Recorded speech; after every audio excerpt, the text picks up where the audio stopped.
Moab. The name of the one was Orpah, and the name of the other was Ruth, and they dwelled there about 10 years. And Mahlon and Chilion died also, both of them. And the woman was left, that is Naomi, was left of her 2 sons and her husband. What a sad beginning to a story here. And so we see, first of all, family. Number one, family.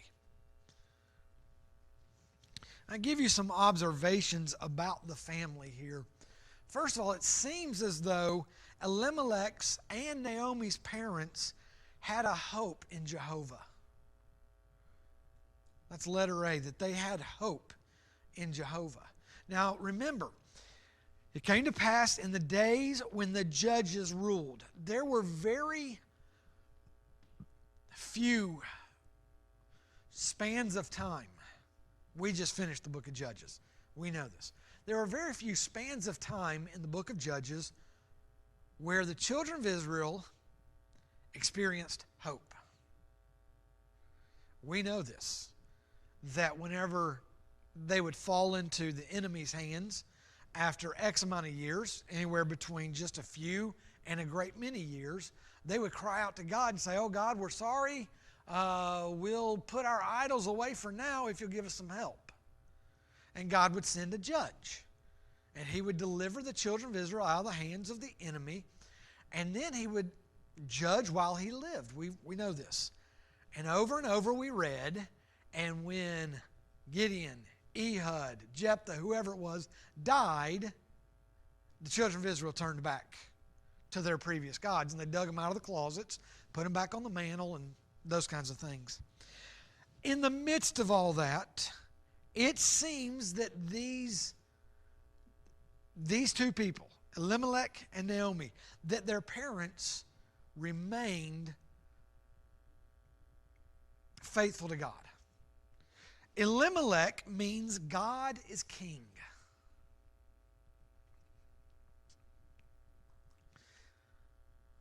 Now, I don't know anybody named Elimelech personally. I've never met anybody named Elimelech. But could there be a better, as far as the meaning of a name, could there be a better name somebody could be named than God is King? What a great name. And remember, if you go back to chapter Judges, just a couple of pages back, chapter 19, verse 1, and it came to pass in those days that when there was no king in Israel. Chapter 21, verse 25. In those days, there was no king in Israel. And here in the midst of this 200-ish, 300-ish year time frame where it seems that there was no king in Israel, God is king. Elimelech's parents named him God is king. Naomi means God is sweetness. What a great characteristic of God. We think of God as, and this is in the Old Testament. This is in the Old Testament where people say, well, the God of the Old Testament was a mean God. He was, he wasn't a loving God. Well, he still was loving, and so much so that Naomi's parents said, let's call her God is sweetness. That God, Jehovah God, is sweet to us. It seems that their parents had hope in Jehovah. Letter B, it seems Elimelech and Naomi did not share the hope of their parents. They named their boys Mahlon and Chilion. Mahlon means weak or sickly. Chilion, the autocorrect on my computer changed it to Chilean. I caught it in the notes on here, or no, I guess it wasn't on there. But I thought I changed it back. Chileon, not A-N, okay? And Chilion means pining or wasting away. I do not believe that it has, a lot of the guys I read, a lot of the theologians I read, think it had to do with the boy's physical conditions at birth. Because we know this, whenever in this day, names meant something. They did not generally name the child before he was born, he or she was born. And so people believe that this was because of their physical situation. I don't believe that for one reason. Weak, sickly, pining, wasting away children did not survive in this environment. Sick children, they didn't have hospitals like we have. They didn't have a Children's Healthcare of Atlanta or in Orlando, Arnold Palmer Hospital for Children. They didn't have anything like that. Sick kids died. They just died. I really believe that was a mentality that they shared with each other. That, oh, this is just a week, things are weak, things are sickly, we're pining away, we're in the midst of a terrible situation, we're being ruled, whatever it was. I think it had to do with their environment more than with the children themselves. I just don't think they would have lived. I don't think they would have lived and been marriable. I don't think anyone would have said, yeah, I'll give my daughters to this man and his boys when they're sick, and how are these guys going to provide? I just don't think that was the case. That's the family. Very quickly, the family. Number 2, famine. Now here they live in Bethlehem. That's the Hebrew way of saying Bethlehem. Bethlehem. Lehem is house. Bet is bread. So Bethlehem is house of bread. Again, names mean everything. Bethlehem, being house of bread, means that it was a fertile area. It was an area that produced wheat, where we find Ruth in just a few chapters, or the next chapter, going and gleaning in the fields of wheat. And so it was a fertile area. And so for them to have famine in Bethlehem, it was bad. It was bad. So why was there famine in Bethlehem? I've got, first of all, it was caused by the sin of Israel.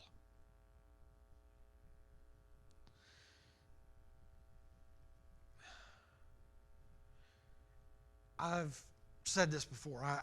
When I was youth pastor, and whenever I begin with the teenagers down here in a few weeks, I try to hammer home decisions.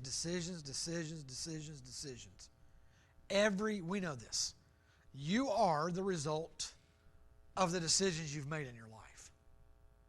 I mean, we're the result of a lot of things. What we are is because of a lot of things.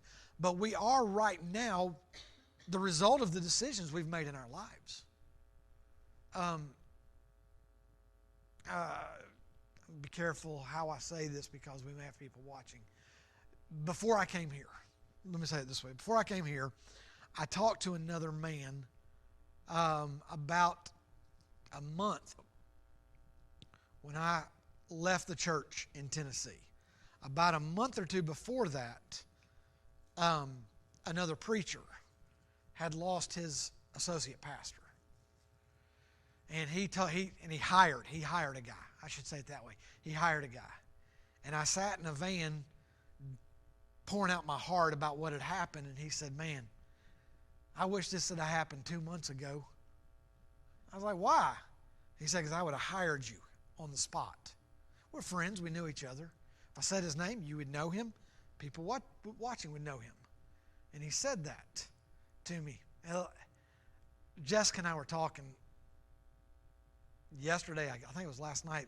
Yesterday was our anniversary, and so we went out to dinner.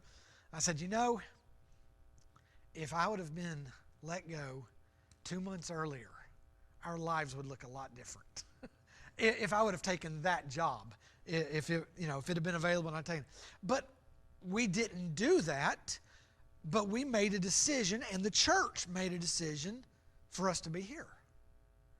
And throughout our lives, we make decision after decision after decision, and we are the result of our decisions. You go back to the book of Numbers and Deuteronomy, where God said, if you go into the land, and we've talked about this, I know, but still, if you go in the land and you act like the people that are there now, that I'm going to go before you. I'm going to go before you, and I'm going to destroy them because they've cursed the ground I've given to you.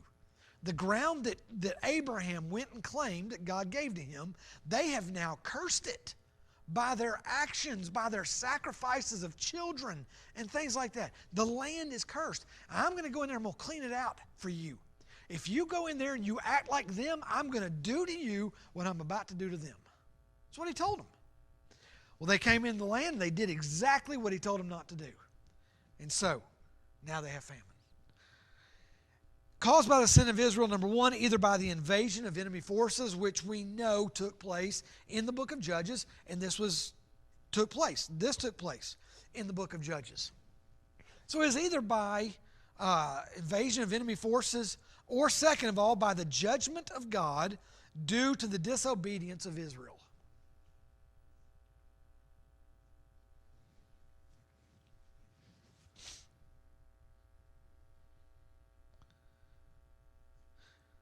You remember whenever they went to God and said, God, help me? He said, why? Now, he did. He helped them. But he's like, I've given you everything, yet you choose to rebel.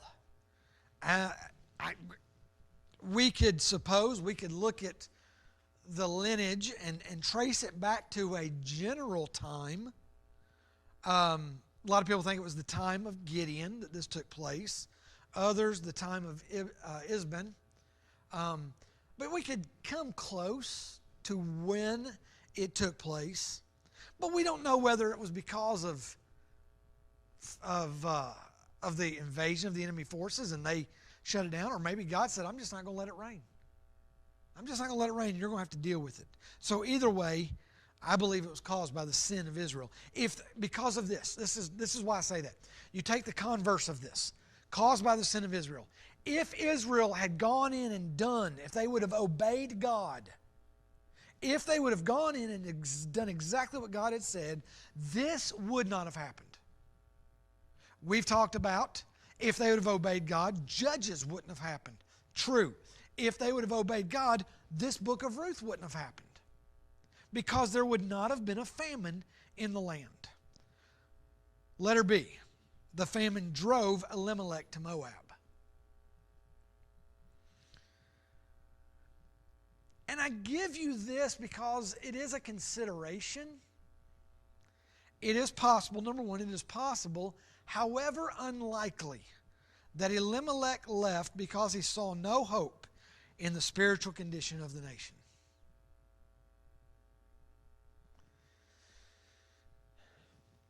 Now, where he went does not lend itself to that thought process.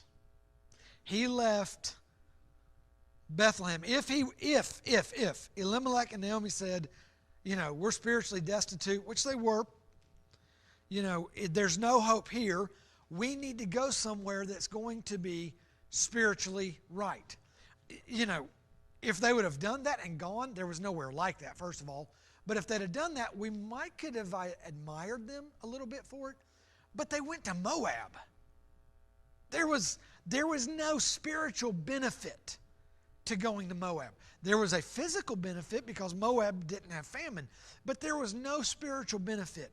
I put it in there to give it, maybe they thought that way. It's possible. I don't believe it. If there have been times in the last couple of years that, outside of God's will and things like that, but I've thought, man, if there were somewhere else to go, I'd probably go. Because we are so spiritually wicked in this country.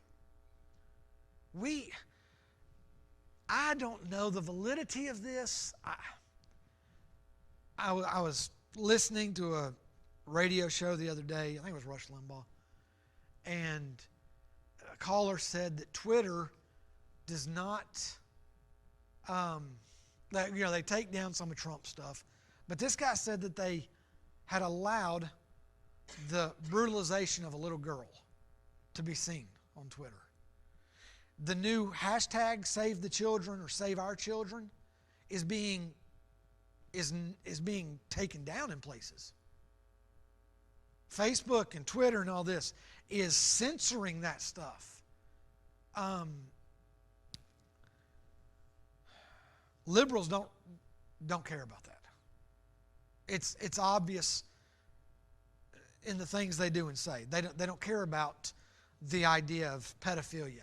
Now they'll say it because it sounds good to their voters, but this Jeffrey Epstein thing, and the people that have been involved in the rape and sexual brutality of minors is awful. It's awful. And we live in the midst of a wicked, wicked people. And Christians are not far off from it. Many, many Christians are mentally, in their mind, just as wicked. It's a sad, sad day that we live in. Number 2, it is probable. Now, it's possible he left because he saw no hope. But number 2, it's probable that he left because of a lack of trust in Jehovah. Now, Elimelech, God is king. Naomi, God is sweet. God is sweetness. God is provision, even. Yet they say to themselves, we must go somewhere else, because they didn't trust God to do for them. Number 3, he only went to sojourn. Letter A, and I mean the family. When I say he, I'm talking about him and the family, intended on staying for a short period of time. That's what the word sojourn means. It means temporary. A temporary dwelling. And I'm sure that in Elimelech's mind, he thought, well, he went to sojourn. He thought, I just need to get somewhere and get enough food, get enough support, get my family stronger. Maybe I can get some fields and I can come back. And maybe I can sell the wheat. Maybe I can make money off that. And maybe then I could go back and get some more even. I don't know for sure. But he only went to go sojourn. It was just a temporary thing. Verse 1, a certain man of Bethlehem, Judah, went to sojourn in the country of Moab. Verse 2, the name of man was Elimelech, and the name of his wife Naomi, the name of his 2 sons Mahlon and Chilion, Ephrathites of Bethlehem. And they came into the country of Moab, and what? Continued. He stayed longer. The family stayed longer than he wanted. They continued. They took up permanent residence.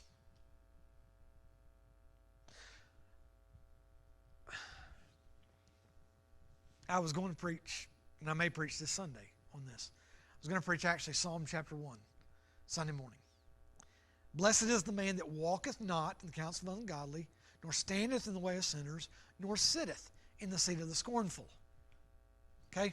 So the idea of the ungodly man, the man that should be doing right, the man who's walking along the right path, yet he walks in the midst of sinners. So he walks. He has that earshot association. Blessed is the man that walketh not. And that is I'm temporarily going to be here. I'm just walking by. Then it goes from walketh, I'm preaching my sermon now. I just preached it again Sunday morning, to standeth. He hears something and he stops. That's kind of what Lot did. So he's walking, blessed is the man that walketh not in the counsel of the ungodly, nor standeth. He stands and observes. And then he sits, nor sitteth in the seat of the scornful. And here, Elimelech says, I'm just going to sojourn. I'm just going to go for a temporary time, just a little bit, just to get some money built up, and then I'll come back or get food and get, strong again, whatever it was. And he gets there, he walks, and then he stands and says, it's going to take me a little longer than I thought it would. So he puts up residence, and then he stayed. He continued. Walketh not, standeth not, sitteth not. The family, lost more than he imagined. He and Naomi never thought, I'm sure, when they went, that The things that were going to take place over the next 10 years were going to take place. But, and I've got this in bold. Some of you may have heard this before. Sin will take you further than you want to go, keep you longer than you want to stay, and cost you more than you are willing to pay. Let me read it again. Sin will take you further than you want to go, keep you longer than you want to stay, and cost you more than you are willing to pay. I guess the great example is the drug user. I know that's an extreme example, but you think about the drug user, the drinker, the gambler, the man who looks and talks to the woman at work or at the gym or wherever and develops that relationship that way. All those things and many, many, many, many more. Sin, whatever it is, will take you further than you want to go. Drug user says, I just want to try it. I'm just going to try it. And they go. One's not enough. Two's not enough. And they end up further down the road. I mean, our county is covered up with people that would sell their soul to the devil if they could give up drugs once and for all. People who as a kid started smoking and are addicted to cigarettes and cannot give it up. It's got a lock on their life. And I've talked to scores of them and said, man, I wish I'd have never taken the first one. I've got a friend in Texas who was a meth head. He was a methamphetamine user. He said the hardest drug he's ever given up was cigarettes. So it was the hardest one he's ever had to give up. It'll take you further than you want to go. It'll keep you longer than you want to stay. And it'll cost you more than you're willing to pay. That's where Elimelech and his family were. Number 4, it caused his sons to marry women of a strange land. I really don't believe that whenever Elimelech and Naomi left, that they thought, well, we need to go and find wives for our sons in Moab. I don't believe that's what they thought. I really think they thought, okay, we're just going to go for a little time and we'll be back. We'll have everything back in order. And if the thought crossed their minds, our sons will marry, Judah, women of Judah. That's just what you did. That's what you did. Yet here they are in a foreign land. And he's married. They're married to Moabite women. That's famine. Number 3, death.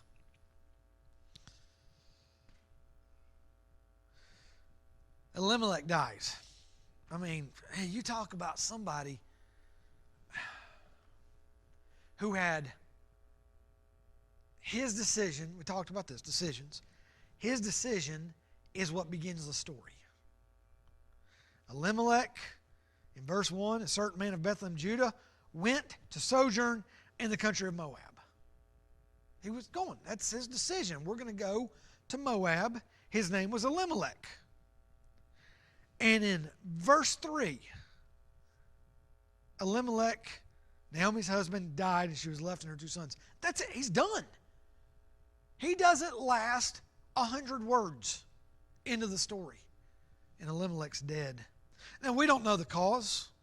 We don't know what he died from. I don't believe it was old age. His boys were not that old.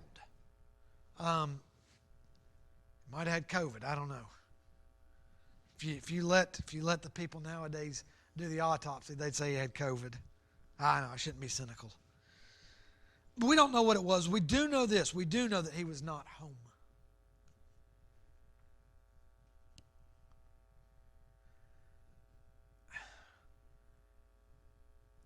When we read, when so-and-so died, where do they bury him?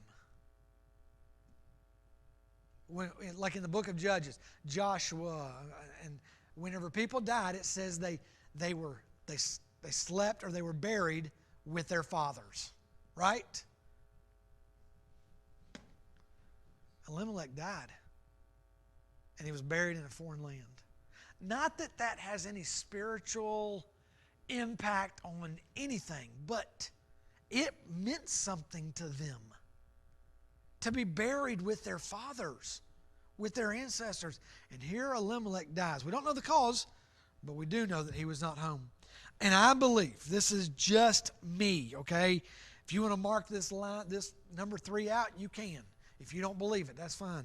I do believe there's a direct correlation between his location and his death. I don't believe that if Elimelech stays in Bethlehem, that he dies at this age. I believe he lives longer. So what do you base that on, Adam? He was not right with God. I just base it on he was not right with God.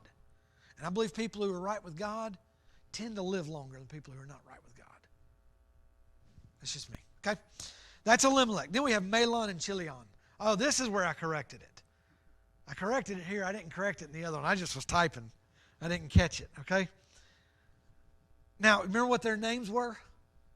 Sick, weak, pining, wasting away. I think they probably took on the character of the meaning of their name. People knew the meaning of their name. Caleb's name was Dog. And Caleb, he lived, now he was a fighter. Caleb lived his life to prove he wasn't a dog. I can't imagine naming my kid Dog, but anyway. But Caleb said, I'll show you, those that name me, that I'm not a dog. I think Elimelech, or Mahlon and Chilion just said, yeah, we're just weak and sickly. And, I think they just took on the character of the meaning of their names and became sick, weakly. Now, we don't know how they died either, but I think they died because they just wasted away, like Chilion's name meant, wasting away. They died in a foreign land because of the decision of their father.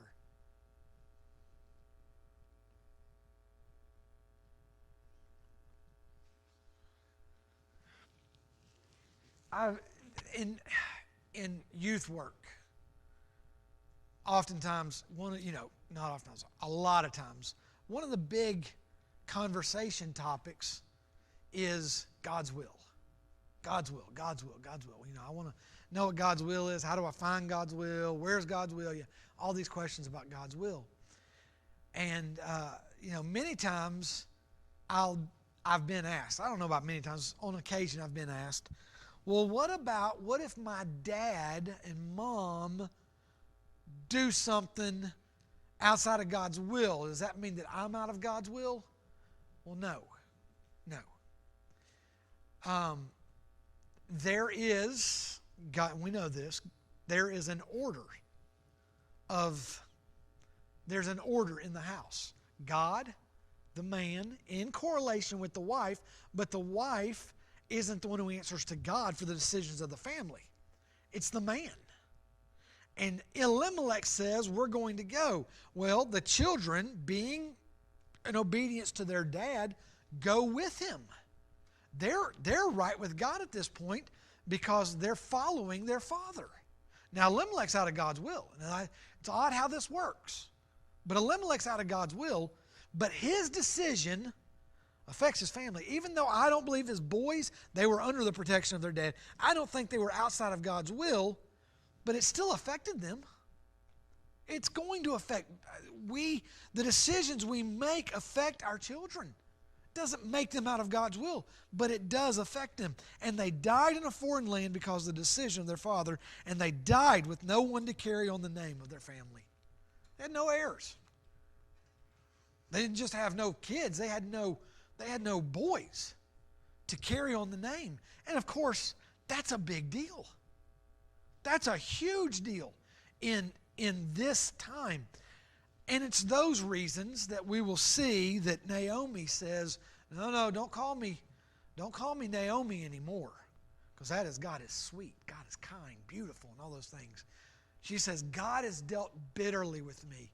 And we'll talk about the misinterpretation of those things. Now she says, call me Mara, because she was sorrowful.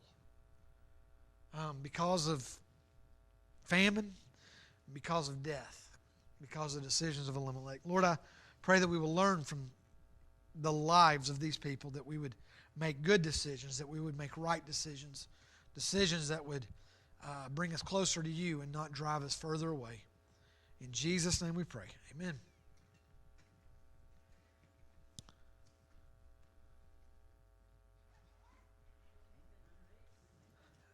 Well,